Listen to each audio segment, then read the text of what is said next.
Thousands of years have allowed this barrier beach to develop into 4,700 acres of dunes, maritime forests, and marshes. It is a living museum, exhibiting dynamic landscapes rich with ecological activity and recreational opportunities. Each year, thousands of visitors are attracted to Sandy Neck to soak up the sunshine, swim, and beachcomb as they witness the power of the ocean. While extremely satisfying, these activities represent a fraction of the possibilities for any visitor seeking to enjoy a quality outdoor experience.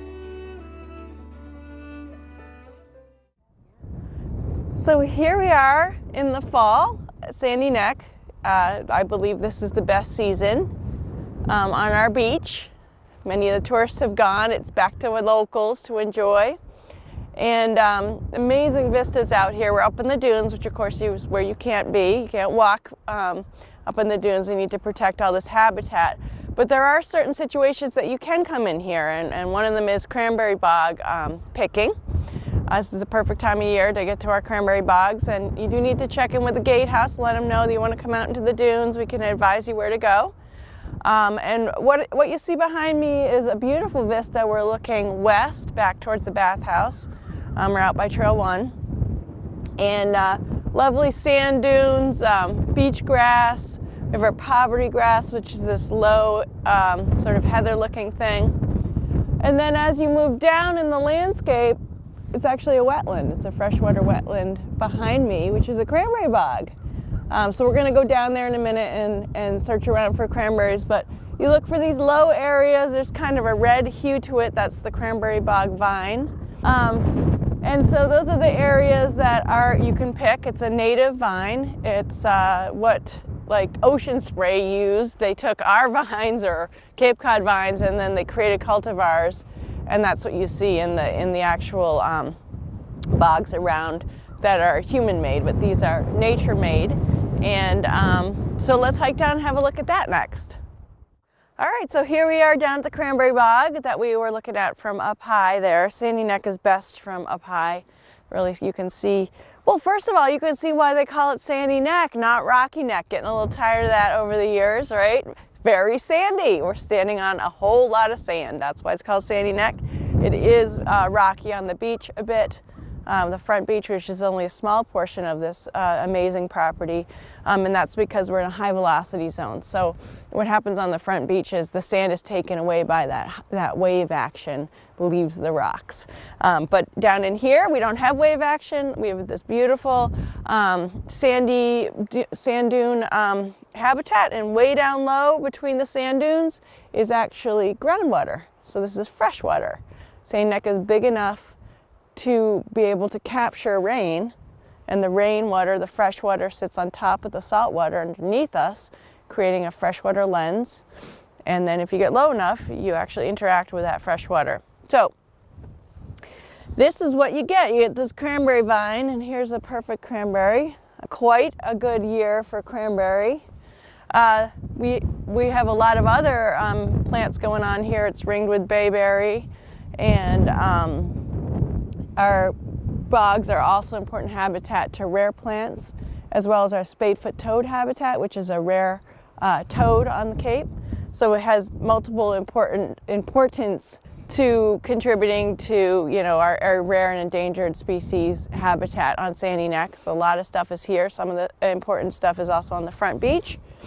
Another important aspect of this is that it is the freshwater for many other species of animals that occupy Sandy Neck, such as the coyote, which we were just talking about, and deer. And those animals come down to these low areas.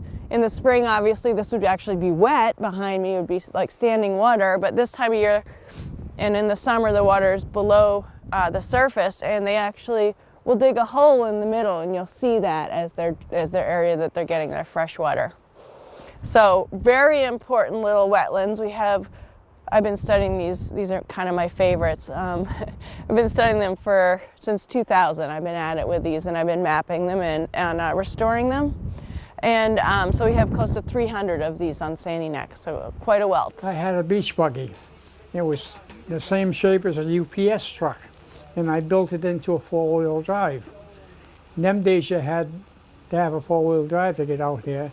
So anyway, I used to run the beach, and one day I ran into Norman Hayes, and he said, "Gee, we're looking for help." So they hired me, and I come in, I worked at the gatehouse, and he started telling me about these wild cranberries out here. So I used to go out every September and October and pick as many as I could before they disappeared. And then I'd freeze them. I learned to cook with them. I just found different places to go, you know. So it's just one great big hobby of mine, you know. I'm 83 years old, and I enjoy doing things like that, you know. I love to cook with them. I make my own cranberry juice, and I make that cranberry pie like you saw. I make cranberry jam. I do just anything with cranberries. The ones that grow out here, there's no chemicals added to them. They're not forced grown. They're grown by nature, you know, and they're so much better. They're not as big as you get in the store, because they feed this chemicals, and these are all natural, and they're so much better. All right, so right now we're looking due east. You actually can't see the cottage colony. There's a little bit of dunes and forest in the way. But while we're looking this way, you can see that we do actually have very well established forested areas on Sandy Neck in some of these locations. And a lot of it is mixed forest, so it's both deciduous and conifers. And it's really important habitat. It's cover habitat for deer, places where coyotes have dens, certainly songbirds. So there's a lot of the mosaic, I think is what I'm trying to say, the mosaic of the different types of habitat here. This open habitat, these different forested areas, the wetlands that we looked at, all of that adds to the complexity of the landscape, which is why it is so diverse and why it is able to support so many endangered species, is because of the complexity. It's not just one thing, it's multiple things providing niches for many different species.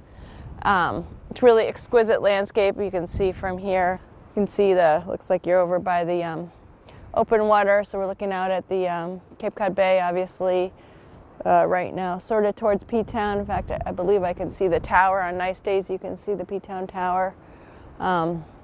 Of the open ocean. And now we're panning around to a very classic blowout. So this is where wind and storm events have cut through and caused erosion and gotten rid of the vegetation and made these low blowout areas. They're so pretty. It's like the inside, it's like walking on the moon when you're in those. And there's really no vegetation because the sand is moving around so much all the time. Every time the wind blows, the sand moves, and it's hard to establish vegetation in there. If it blows out enough, or if enough sand is scoured out of this bowl, it will become a wetland at the bottom like we saw earlier. So a really important event is on Sandy Neck, and the whole landscape and the animals and the plants now actually evolved to deal with and to need, all these storm events, which keeps changing the landscape. So very, very dynamic landscape. Obviously, some of these areas are very dry, like that bowl. That's a hot spot in the summer. We could also have nesting shorebirds in those open areas, even on the interior of the beach. So we'll often have perhaps a plover nest down at the bottom of that, a tern colony. So a lot going on the inside here in the interior of the beach, and not just the front beach where most people recreate. Okay, now we're looking due west, back towards Sandwich, back towards the gatehouse and the bathhouse.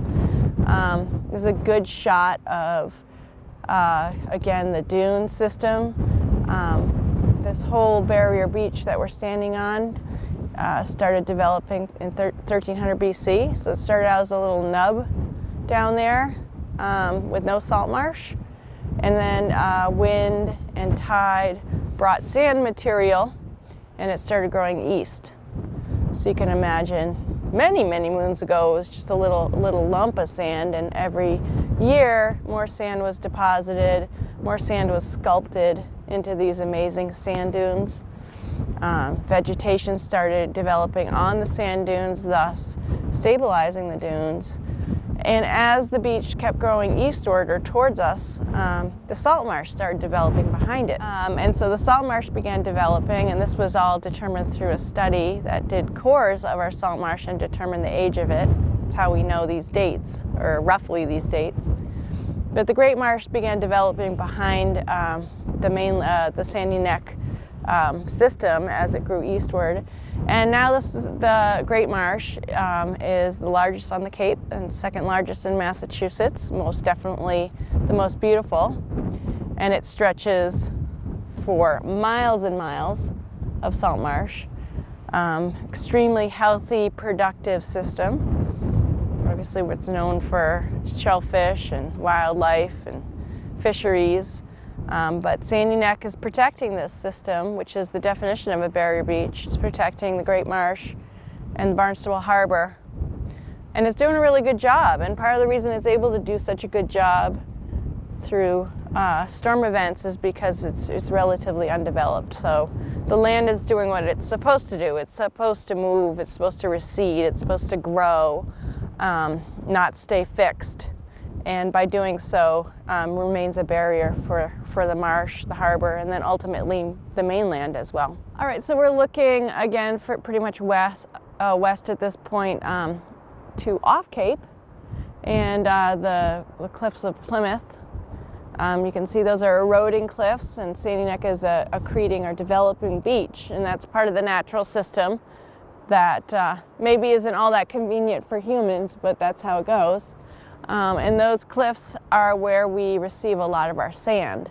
So the Littoral Drift, or a conveyor belt of sand movement, overall is from west to east. So if you kind of can imagine the sand swirling around and coming towards us and being deposited along the beach and ultimately at Beach Point, where it continues to grow at a pretty alarming rate, quite frankly.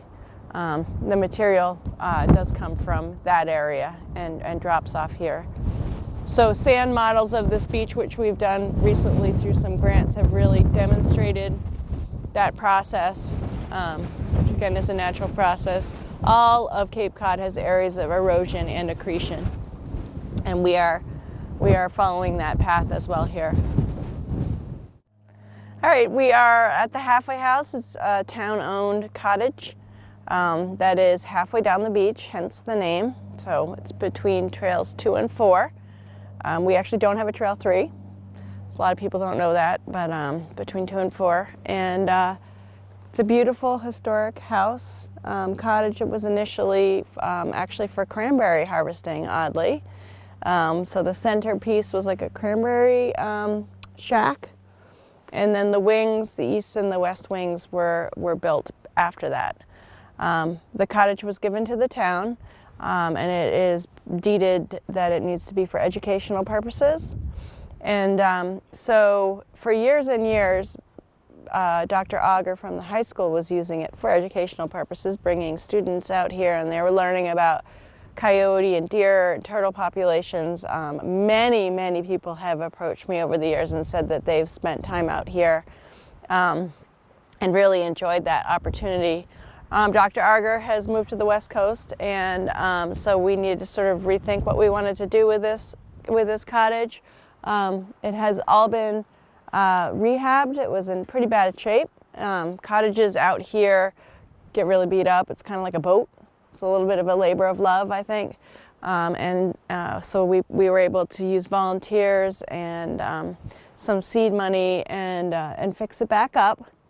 New roof, new siding. And what we've done is sort of repackage it as a outdoor educational opportunity for nonprofits. So in the fall, particularly, different nonprofits rent the space, and right now we're doing a series through the Cape Cod Art Association. So those folks come out here, they stay either day or day and night, and are able to use the halfway house, make them a nice fire, and they wander around here, whatever their medium is for their art. They will do photography, writing, painting, obviously. There's just a myriad of beautiful images that they can immerse themselves in. We also have the Sturgis School through Dr. Pete Sampu. Brings his students out here, and they obviously do more biology and ecology studies and stay overnight and rough it out. And they do more of he likes a winter. He likes to put the kids through the real rigors of science, and he picks a nice cold day and makes them walk out here and stay overnight and get up early and follow track around. And I think it's a really amazing experience for those students. Some other groups that use it is Mass Audubon through Ian Ives has had groups out here. So if anybody's interested in becoming or having the opportunity of coming out here, you can give us a call at the gatehouse and we'll alert you to the next group that's coming out. All right, so another fall activity is coming out and doing some tenting out here at Sandy Neck. A lot of people don't know that we have actually a tenting area. It's a primitive experience, tenting experience, which means, my version of what that means is it's a hike in, so you have to carry all your equipment, 3.3 mile hike in. We're actually on Trail 4 right here at one of the sites. So you carry your equipment. That does not mean that you're gonna be able to carry, like drag a cooler. I see people heading down the trail with a cooler. Not gonna work. You gotta have it up on your back in a backpack. Get your tent out here. The rangers will deliver wood and water, and we have a facility. We have a portable toilet here as well. And then you get to have this beautiful place all to yourself, because it's really quite far away from humanity. It's open year-round, and it's open to the public. It's $20 per night. You need to get a permit through the gatehouse. We don't actually allow campfires in here. It's just not very safe area to have a campfire. We do allow like a stove, like a camping stove. And we allow campfires on the front beach, which is quite nearby. So this is used by a lot of people, individuals. We have groups like the Appalachian Club come out here. We certainly have a lot of Boy Scout troops come out. Even dead of the winter, they apparently have a badge, a winter camping badge, and this is a great place to accomplish that. And like I said, it's year-round. It's obviously more occupied in the summer when all of Sandy Neck is really bustling. But the fall is when you really get the best of out here, and it's much quieter and a really beautiful time to do a lot of hiking. There's a ton of hiking from here. You can take the horse trail, about 25 miles of hiking trails available, and the tent camping, bird watching, cranberry picking, you name it. This is the place to come. Shell fishing. Fishing is going on right now, obviously, stripers, etc. So beautiful time of the year. Please come down, enjoy the beach. I'd recommend to stop at the gatehouse and talk to staff. If there's something specific you want to find, we'll be happy to get you a map and head you on your way.